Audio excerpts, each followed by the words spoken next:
વેલ્થના management આપણને આવતા દેખાયા અને આનંદ રાઠી વેલ્થના પરિણામ ખાસ કરીને જોઈએ તો પ્રોફિટની અંદર 29% વધારો હતો, એબિટા 22% વધતા દેખાયા, માર્જિન સ્લાઇટલી આપણને ખાસ કરીને વધતા દેખાયા છે 45.3%થી વધીને 45.5% પર. તો આવો એમના મેનેજમેન્ટ આપણી સાથે જોડાઈ રહ્યા છે, એમની સાથે વાત કરીએ. આનંદ રાઠી વેલ્થના એક્ઝિક્યુટિવ ડિરેક્ટર ચિરાગ મુનીજી આપણી સાથે જોડાઈ રહ્યા છે.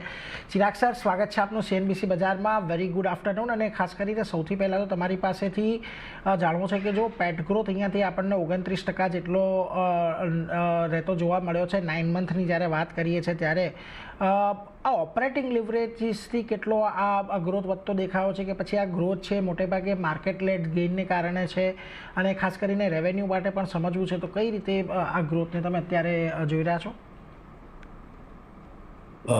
થેન્ક યુ અને તમારા દર્શકોનો બી બહુ આભાર. જો તમે અગર અમારું પરફોર્મન્સ જુઓ તો 100 કરોડનું પ્રોફિટ આ ક્વાર્ટરમાં આવ્યું છે અને ફૂલ 9 મંથ્સનું તમે અગર પ્રોફિટ જુઓ તો 294 ક્રોર્સનું પ્રોફિટ આવ્યું છે.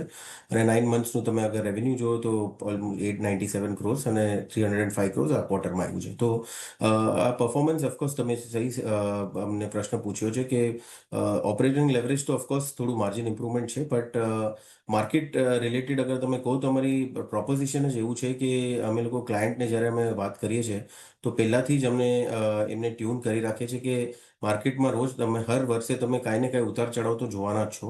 તો એવરી યર અગર તમે જુઓ તો પીક ટુ ટ્રફ 10થી 15% તૂટે જ છે.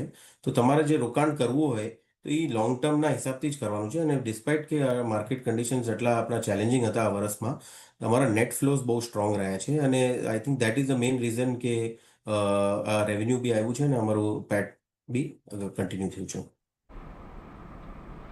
જી સર, પરંતુ એ પણ જાણવું હતું ખાસ કરીને જો માર્જિન આપણને બજારની અંદર ખાસા ઉતાર ચઢાવ જોવા મળ્યા છેલ્લા 3 મહિનામાં, પરંતુ એ સમય દરમિયાન તમારા માર્જિન ખાસા એવા હેલ્ધી રહેતા જોવા મળ્યા છે. તો શું એ ખાસ કરીને કોઈક કોસ્ટ કંટ્રોલ માટેના તમે કોઈક મહત્ત્વના પગલાં લીધા છે કે પછી પ્રોડક્ટિવિટી વધારવા માટેની તમે ખાસ કરીને પગલાં લીધા છે? કયા પ્રકારે અહીંયા તમને એક પ્રદર્શન તમારી અપેક્ષા મુજબનું આવતું જોવા મળ્યું? કોસ્ટ કંટ્રોલ્સ ઓફકોર્સ તમે એમ જો જોયો તો અમારા RM એડિશન ખાલી 10 થયા છે આ વર્ષે, કારણ કે અમે ઇન્ટરનલી માનીએ છીએ કે જે બી અમે RM એડિશન કરવાના છે ઇન્ટરનલી જ પ્રમોટ કરવાના છે, રાધર દેન બહારથી અમે લોકો જે બહુ ઓછા લઈએ છીએ RMs. તો એ હિસાબથી તમે જુઓ તો ઓફકોર્સ કોસ્ટ નથી વધ્યો, પણ અધર દેન દેટ જનરલી કોસ્ટથી વધારે અમારું ધ્યાન ક્લાયન્ટના પ્રોફિટ્સ પર હોય છે.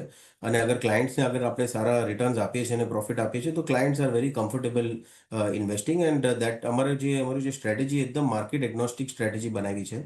તો એ હિસાબથી આઈ થિંક ક્લાયન્ટ્સનું કોન્ફિડન્સ બી આવ્યું છે અને that is why continuous flow આવે છે. અને અમારું જે લોંગ ટર્મ ગાઈડન્સ છે 20-25%નું, જે અમારા CEO રાકેશ રાવલને જોઈન્ટ CEO ફિરોઝ અઝીઝે આપ્યું છે, એ અમે કન્ટિન્યુ રાખીએ છીએ. તો અમારી એ જ છે કે 20-25% અમે શેર હોલ્ડર્સને આપી શકે growth. So that is our stance. જી સર, એક AUM ગ્રોથ વિશે પણ પૂછવું હતું. 30%નો વાર્ષિક ઉછાળો ખાસ કરીને આપણને જોવા મળ્યો છે, સારો મજબૂત છે, પરંતુ અહીંયા ખાસ કરીને નવા ઇન્ફ્લોને લઈને કેટલું AUM ગ્રોથ આવ્યો છે કે પછી અહીંયા પણ થોડુંક જે માર્કેટ એપ્રિસિએશન થયું છે એને કારણે આપણને AUM ગ્રોથ વધારે દેખાઈ રહ્યો છે? આઈ થિંક બહુ વેરી વેરી ઇમ્પોર્ટન્ટ ક્વેશ્ચન તમે જે પૂછ્યો છે. આ માર્કેટ ગ્રોથ તમે જે રીતે જોયું છે, અગર લાસ્ટ યરથી તમે જુઓ આ વર્ષ માર્કેટનો ગ્રોથ હાર્ડલી કંઈ થયો છે. અગર તમે સપ્ટેમ્બર ટુ સપ્ટેમ્બર જો તો market has been flat. So market growth નું I think I would give ઓછું contribution, but more and more net flows જે મેં તમને કીધું છે, અને સ્પેસિફિકલી અમારા ક્લાયન્ટ્સ ઇવન ડ્યુરિંગ કોવિડ અગર તમે જુઓ તો ઓવરઓલ ઇન્ડસ્ટ્રીમાં, મ્યુચ્યુઅલ ફંડ ઇન્ડસ્ટ્રીમાં 1,21,000 કરોડ નેટ આઉટફ્લો હતું. પણ અમારા ક્લાયન્ટે એ જ ટાઈમે કોવિડમાં ઓછા 100-150 કરોડ નાખ્યા હતા, કાઢ્યા નહોતા, ઉલટાના નાખ્યા હતા. તો આ કન્સિસ્ટન્ટ અમારા ક્લાયન્ટનું બિહેવિયર રહ્યું છે. અને ઓવરઓલ અમારી જે સ્ટ્રેટેજી છે, લાઈક આઈ સેડ, કે અમે ક્લાયન્ટને હેન્ડહોલ્ડ કરીને કોન્ફિડન્સ આપે છે કે લોંગ ટર્મમાં જે આપણું માર્કેટ છે એ 13-14% રિટર્ન આવવાની બહુ મોટી પ્રોબેબિલિટી છે. And client are very confident કે એકલે રોકાણ કરે છે. એટલે જો ખાસ કરીને તમને અહીંયા ઇન્ફ્લો વધતા દેખાયા છે એને કારણે કેયુએમ ગ્રોથ છે, પરંતુ સર હવે એટલે એને જ રિલેટેડ બીજો સવાલ કે આ જે ઇન્ફ્લોઝ આવી રહ્યા છે એ તમારા અત્યારે એક્ઝિસ્ટિંગ HNI ક્લાયન્ટ્સ પાસેથી જ આવી રહ્યા છે કે નવા ક્લાયન્ટ એડિશનની અહીંયા શું પરિસ્થિતિ છે, ખાસ કરીને Q3ની વાત કરીએ તો? I think both. અગર તમે જુઓ તો ઓવરઓલ આખા વર્ષમાં અમે 1800 ફેમિલી એડ કરી છે.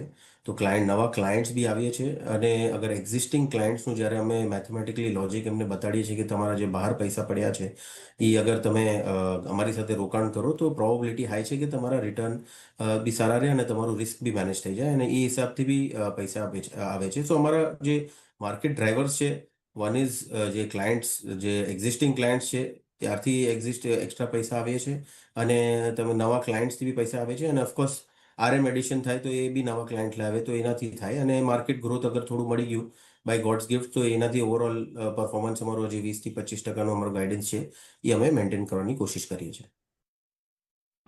એટલે જો થોડાક નવા ક્લાયન્ટ છે, થોડોક ફ્લો વધી રહ્યા છે, પરંતુ સર અત્યારે જે પ્રકારે આપણે માર્કેટની કન્ડિશન જોઈ રહ્યા છે અને ખાસ કરીને FY26ની હું વાત કરી લઉં તો તમારો જે 9 મંથનું પ્રદર્શન છે એ ઓલમોસ્ટ ગાઈડન્સ મુજબનું છે, ગાઈડન્સ મુજબ આગળ વધી રહ્યું છે, પરંતુ શું આ Q4ની અંદર FY27ની અંદર પણ શું આ મોમેન્ટમ તમને કન્ટિન્યુ રહેતું જોવા મળશે ઓવરઓલ?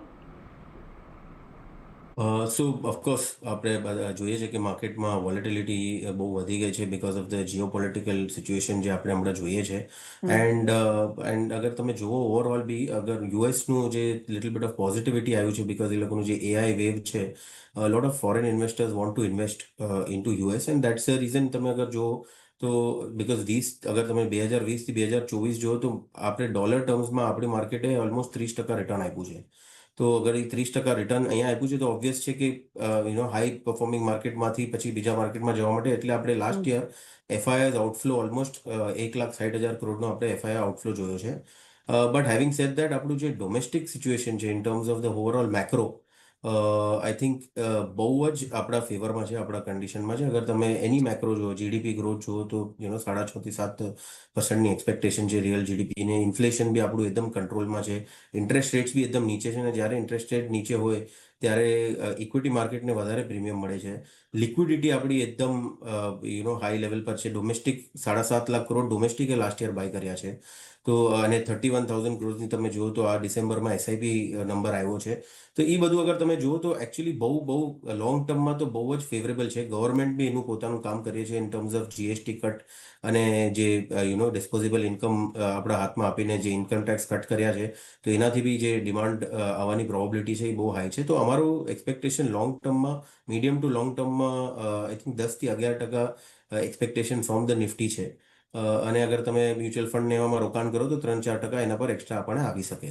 તો અમારું કોન્ફિડન્સ વેરી હાઈ છે. પણ ઓફકોર્સ એસેટ એલોકેશન એ સમથિંગ આપણે બધાએ જોવું પડે કે કેટલું એક્વિટીમાં નાખવું છે. તો અમારા હિસાબથી 60-65% તમારે એક્વિટીમાં હો આજના તારીખમાં, તો it is a good portfolio તમે બનાવી શકો છો. જી સર, બહુ સારી રીતે તમે ખાસ કરીને આખી વસ્તુને સમજાવી છે, પરંતુ સર હવે એ બીજી એક પણ વાત પૂછવી છે કે અત્યારે ખાસ કરીને તમે આજે નવો ગ્રોથ આવશે એ કે તમે જિયોગ્રાફિકલ એક્સપાન્શનથી, એટલે કે તમારી બ્રાન્ચીસ વધારીને કરવાનો વિચારી રહ્યા છો કે પછી ખાસ કરીને જે રિલેશનશિપ મેનેજર્સ છે એની પ્રોડક્ટિવિટી વધારવા પર વધારે કામ કરશો? રિલેશનશિપ મેનેજર પ્રોડક્ટિવિટી તો બિલકુલ અમે કેટલા બધા પ્રોસેસીસ નાખ્યા છે કે કેવી રીતે એ લોકો પોર્ટફોલિયો એનાલાઇઝ કરી શકે, કઈ રીતે તમે મેથ અને લોજિક ક્લાયન્ટને દેખાડીને ક્લાયન્ટના જે બહાર પૈસા પડ્યા છે અધર દેન અસ, એ બહાર અમારા AUMમાં લાવી શકે. તો એ હિસાબથી અમારી ફોકસ તો કન્ટિન્યુઅસ રહે છે કે સ્ટેન્ડર્ડાઇઝ કરે પ્રોસેસીસ, અને ક્લાયન્ટને બી ફાયદો થાય ને અમને બી થાય. As far as geographic expansion concern છે, ઓફકોર્સ અમારી ઓપોર્ચ્યુનિટી જ્યારે બી જેમ દેખાય છે અમે કર્યા રાખીએ છીએ. અમે હમણાં રિસેન્ટલી એક મેંગ્લોરમાં બ્રાન્ચ ખોલ્યો છે લેટેસ્ટ, અને કન્ટિન્યુઅસલી અમે we are on a lookout કે કઈ માર્કેટમાં સારી ઓપોર્ચ્યુનિટી છે, અને એક્ઝિસ્ટિંગ RMs જેનું સ્મોલ ટાઉનમાં કાંઈ ને કાંઈ કનેક્ટ છે, અગર એમને પાછું જઈને નવું બ્રાન્ચ ખોલ્યું તો એમને બી અમે બહુ એન્કરેજ કરીએ છીએ. તો over a period of time તમે કાફી જોગ્રાફિકલ એક્સપાન્શન બી જોશો. એટલે જો ખાસ કરીને અહીંયાથી ધ્યાન રાખીશું કે બંને પ્રકારે ગ્રોથ લાવવાનો પ્રયાસ અહીંયાથી ખાસ કરવામાં આવશે. On that note Chirag sir, thank you very much અમારી સાથે જોડાયા આજના દિવસે, આપના પરિણામો પર આટલી સારી રીતે સમજાવ્યું અને ખાસ કરીને આશા રાખીએ કે આવનારા આપનું ક્વાર્ટર સારું રહે અને આવી જ રીતે આપણે એક સર વાત કરી શકીએ. Thank you very much sir, CNBC બજાર સાથે જોડાવા માટે.